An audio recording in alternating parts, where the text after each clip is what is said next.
Hey, what is up guys? I'm KBHD here, and welcome to your first look at the iPhone 11 Pro and the iPhone 11 Pro Max. So the Roman numerals are gone, and these are Apple's new flagship iPhones. So there's already a video up on the iPhone 11, the much less expensive iPhone for the masses that I think most people will be buying. That'll be the first link below the like button.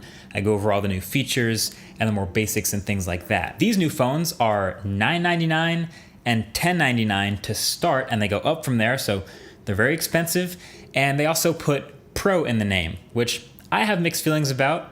I get it, but I have mixed feelings about it. Okay, so what is new?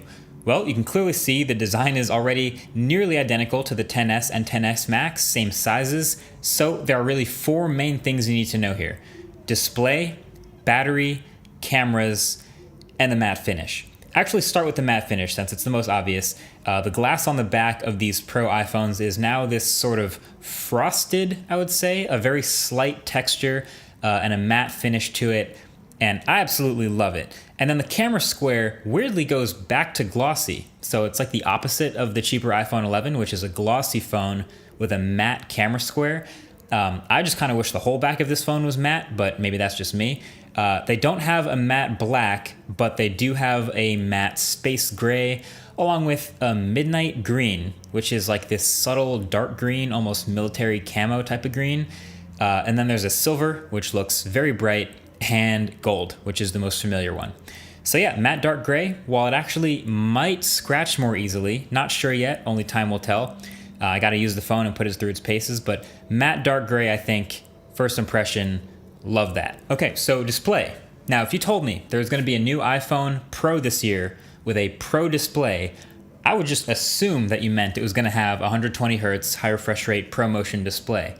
It does not have that, but it is a bit of an improvement from the iPhone XS Max. So it's now even brighter, bringing a peak brightness up to a ridiculous 1200 nits and creating a 2,000,000:1 contrast ratio, so awesome numbers.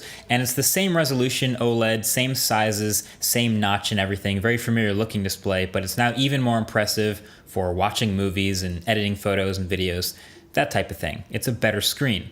3D Touch is also now gone, but I think many others weren't really using it much anyway, and it's replaced with long presses instead of pressure-sensitive presses.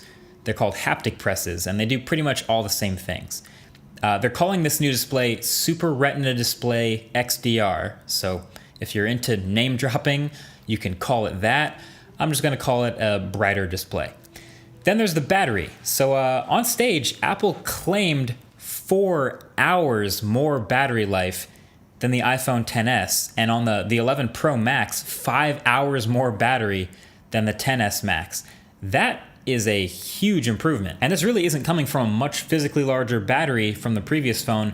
A lot of these improvements are coming from the improved efficiency of the A13 Bionic chip inside. So not only is it a much more powerful chip, like we said in the iPhone 11 video, but it is much more efficient too. And that's where your battery gains will come from. I mean, of course, I will have to test these claims and put it to use and see how good it really is, but I'm really happy about those claims of much better battery life. And speaking of power, it now comes with an 18-watt fast charger in the box.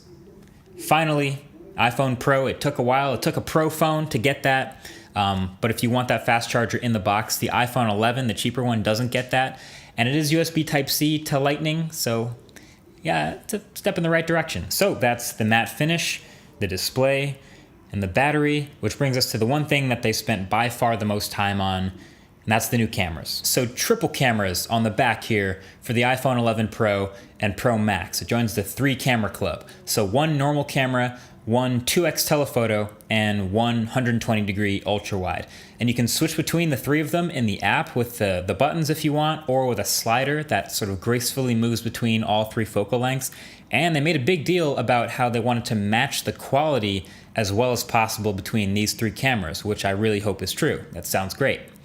You can do 4K 60 FPS video from all 3 cameras, which is dope. And you can choose to do portrait mode from either the telephoto or the normal camera, which is awesome. I'm definitely gonna choose portrait mode from the standard primary camera way more often now that I'll have that choice. And yeah, we can just generally look forward to better images and better videos coming from computational photography, high dynamic range, and all sorts of image pipeline improvements that make this, quote, pro-level photo and video camera. And then there's a couple other little things I mentioned like in the last video, like better Face ID and slightly improved water resistance and a little bit more shatter resistant glass. But aside from that, that's basically it for the iPhone 11 Pro. So when you hear that, you don't necessarily think, oh, there's a whole ton of things that all stacked and added up to make this worthy of a pro level name. But it really just feels like they added the pro name because that's what's hot right now. Maybe that's a rant for a whole nother video, but like all these other features they could have added that would have made me think it's fine to name it Pro aren't there. Like there's no reverse wireless charging. There is no high refresh rate Pro Motion display. There's no USB Type-C. That would have been kind of pro. There is no Apple Pencil support. There's no in-display fingerprint reader. There isn't even any like special little bits of software that are tossed into the Pro version to make it at least feel more pro, kind of like they did with iPad OS on the iPad Pro. Like if you're not gonna do any of that, Apple, you know what would have at least felt a little more pro on the Pro iPhone that you have a big camera focus on? Putting the camera settings in the camera app instead of keeping them buried separately in the settings app. Little things like that, possibly the most basic thing they could have done really here to show that they're thinking about pros that take all kinds of photos and videos, but that's not here either. So it's not a bad phone at all. Honestly, this is probably going to be one of the best performing phones of the whole year. Might have some of the best battery life of any phone this year, and on top of that, it'll probably have one of the best displays. And I just freaking love that matte finish. But I guess it's just my expectation of the word pro that makes me feel like I should expect a bit more on top of that, but I guess that's just me. That's just the way I feel. Bottom line here is this. To sell you this phone, Apple is banking on you wanting to take the best photos or videos of any phone. They want this to be the best camera in any smartphone. It's clear from the presentation and any ad you watch. And if you take a lot of videos, I think it will be. Now for photos, that's debatable. You know, the Pixel 4 is right around the corner. Huawei's new flagship is about to come out, so that's a tougher sell. But this Pro iPhone upgrade is all about these cameras. And as a camera nerd, I do love that, even if it looks like a kitchen stove on the corner of your phone. Either way, let me know what you think. Also, definitely check out that iPhone 11 overview video for a feature overview and to see all those sweet colors. But that's been your first look at the iPhone 11 Pro. Thanks for watching this one, and I'll catch you guys later.